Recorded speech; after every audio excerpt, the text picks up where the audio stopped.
Bonjour à tous, bienvenue dans cette édition de la mi-journée sur BB24.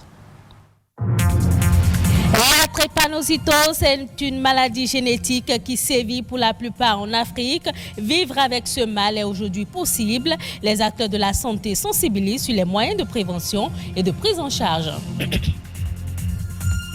250 000 tonnes de poissons sont importées chaque année au Bénin. Malheureusement, la pêche et l'aquaculture ne comblent pas encore la demande du marché. Quelles sont les techniques à adopter par les aquaculteurs pour un meilleur rendement? On en parle. Un clavier permettant d'écrire dans les langues du Bénin est désormais disponible. Un jeune béninois en est l'innovateur. Comment réussir à écrire Mikwabo à ses contacts? On le découvre dans ce journal. C'est une maladie chronique négligée dont l'importance au regard de la santé dans le monde ne cesse de croître. La drépanocytose est une affection invalidante qui dure toute la vie. Peut-on vivre aujourd'hui avec la drépanocytose? Quelles sont les actions nécessaires pour améliorer la vie de ceux qui vivent avec cette maladie invalidante? Réponse à ces interrogations dans ce reportage de Rodrigue Babagbito. C'est à l'âge de 19 ans que cette jeune patiente apprend qu'elle est drépanocytaire. 2 ans après, elle doit faire face à une complication chronique de la maladie. Ses os se détériorent. C'est pas facile. Quand les crises viennent, on a mal partout. On prend nos comprimés. On a juste envie que les douleurs cessent. Impuissante face à cet état de son enfant, une mère dont la voix trahit le lourd regret que les yeux arrivent facilement à ne pas exprimer. Alors moi c'est de tout ton temps descendu et garçon elle est les vies d'ailleurs. Peut-être nous beton les nous la sommer mais sinon il y a sommer. Donc quoi couleur non a rien ni bon non a non à quoi ho le soir et vers au pali et on l'a dit à ho et tout ni et aller changer de vous pour aller commander de monter mais non de vous. La patiente pourra bientôt recouvrir l'entièreté de ses os. Seulement son état actuel aurait pu être évité. L'idéal aurait été de pouvoir prendre en charge au plus tôt, dès la naissance. On pose le diagnostic de la drépanocytose si cette maladie existe chez les enfants, pour que ces enfants fassent l'objet de suivi systématique et régulier. C'est seulement de cette façon qu'on peut prévenir la survenue des complications aiguës et éviter la survenue de ces complications chroniques. La prise en charge, elle reste aujourd'hui la meilleure solution si le drépanocytaire veut voir devant lui de meilleurs jours et se fait en fonction de l'état clinique du patient.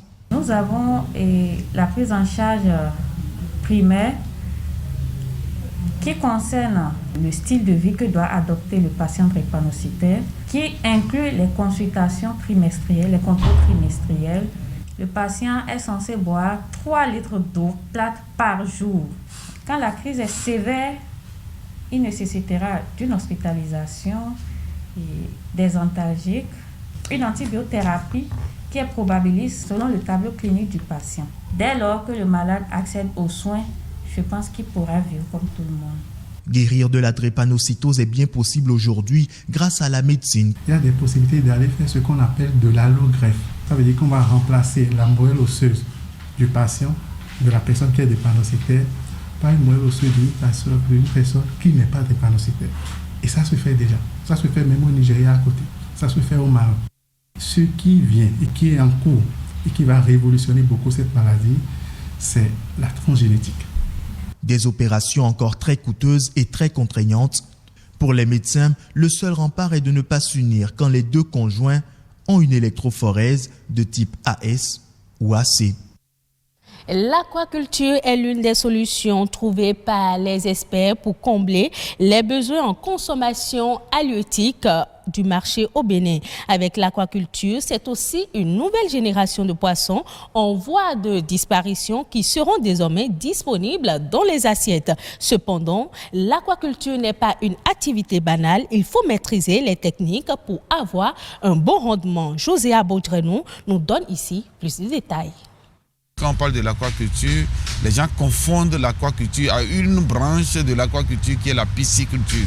La pisciculture concerne seulement l'élevage des espèces de poissons qu'on pourrait retrouver dans nos eaux. Et ailleurs, on peut faire l'élevage, par exemple, des huîtres. C'est une autre technique. On peut faire l'élevage des algues aquatiques et même l'élevage des plantes aquatiques, c'est aussi dans l'aquaculture. Celui qui veut faire la pisciculture doit d'abord savoir quelles sont les espèces de poissons à élever, où les élever et quelles sont les conditions dans lesquelles on peut les élever. Habituellement, l'aquaculture ou l'élevage de poissons se fait dans les étangs. Nous avons des dispositifs de bacs dans lesquels on peut élever des poissons, et élevage en bac au sol, comme on peut avoir des bassins, c'est-à-dire construits en béton, dans lesquels on peut élever des poissons. Ça, c'est l'habitat du poisson. On essaie de reproduire ça aussi bien artificiellement comme naturellement dans les plans d'eau pour faire l'élevage des poissons. Mais maintenant, après avoir créé l'habitat, il faut s'assurer de l'espèce de poisson à élever. Au Bénin, nous avons les différents types de tilapia qu'on peut élever, mais aussi nous avons les clarias. La troisième chose, après avoir connu les espèces, la présence de l'eau, c'est-à-dire l'habitat, c'est que la troisième chose, c'est l'alimentation. Qu'est-ce qu'on veut donner à manger aux poissons? Aussi, au niveau de la diversité biologique, il y a des espèces qui sont en cours de disparition.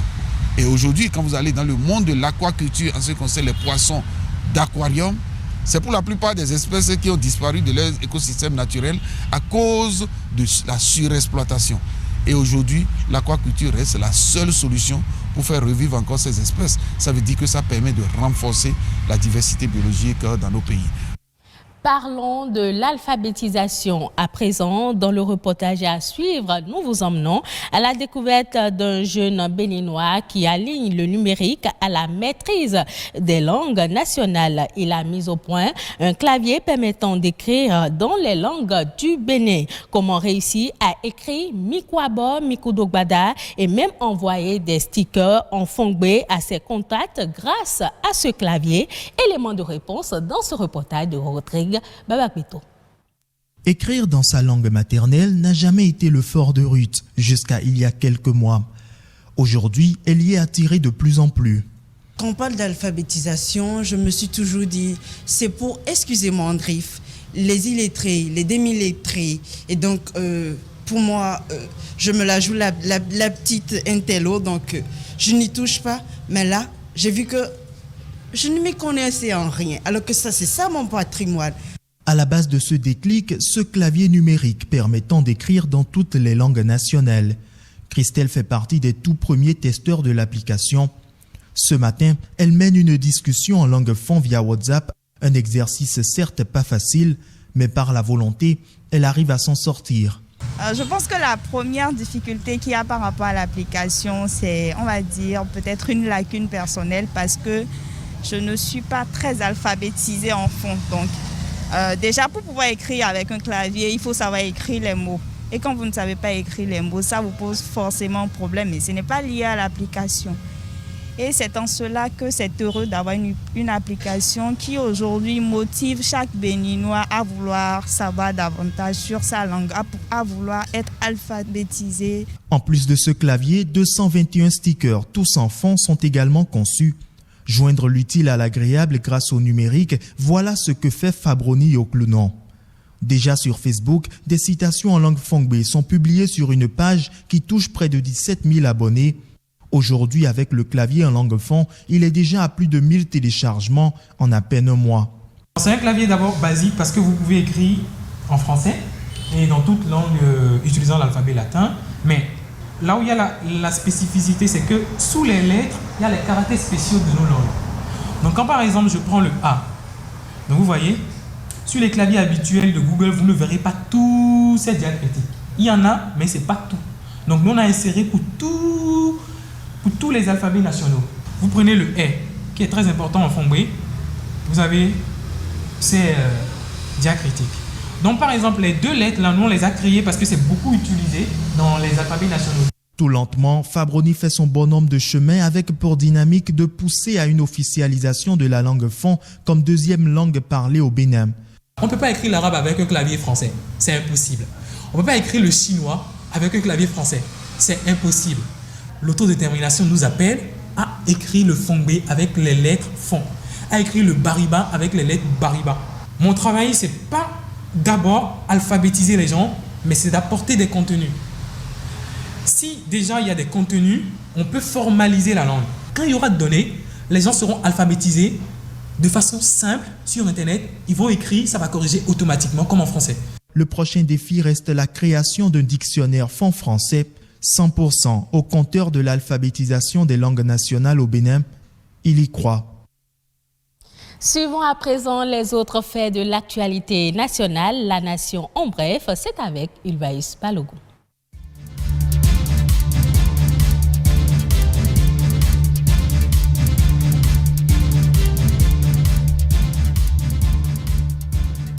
Le Bénin a exporté 266 072 tonnes de soja au titre de la campagne de commercialisation 2019-2020.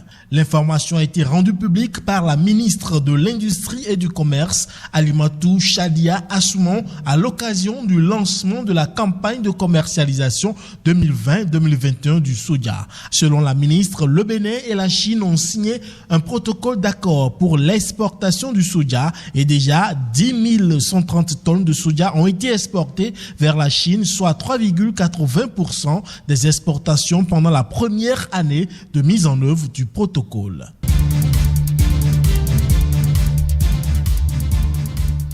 À l'issue d'une émission d'obligations assimilables du Trésor, le Bénin a obtenu jeudi 19 novembre dernier 22 milliards de francs CFA sur le marché financier de l'UMOA. Il s'agit des obligations assimilables du Trésor de maturité de 5 ans et de 7 ans avec un taux d'intérêt respectivement de 6% et de 6,4%. Selon les termes et conditions de l'opération, le remboursement de ces obligations se fera le premier jour ouvrable suivant la date d'échéance. Quant au paiement des intérêts, il se fera annuellement sur la base du taux d'intérêt fixé dès la première année. Il faut dire que cette opération est la dernière du Bénin au titre de l'année 2020.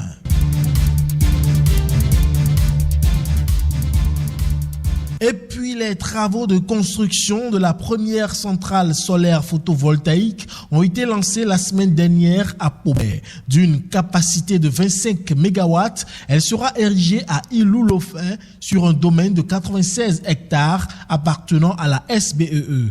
D'un coût global de 12,7 milliards de francs CFA, les travaux de construction de cette centrale seront exécutés sur une durée contractuelle de 15 mois. Au plan environnemental et social, les personnes affectées par le projet seront indemnisées selon le ministre de l'Énergie et il est prévu des mesures de restauration des moyens de subsistance et la construction d'infrastructures communautaires. Cette centrale solaire photovoltaïque, dès qu'elle sera construite, aura un coût de production de 34 francs CFA le kilowatt.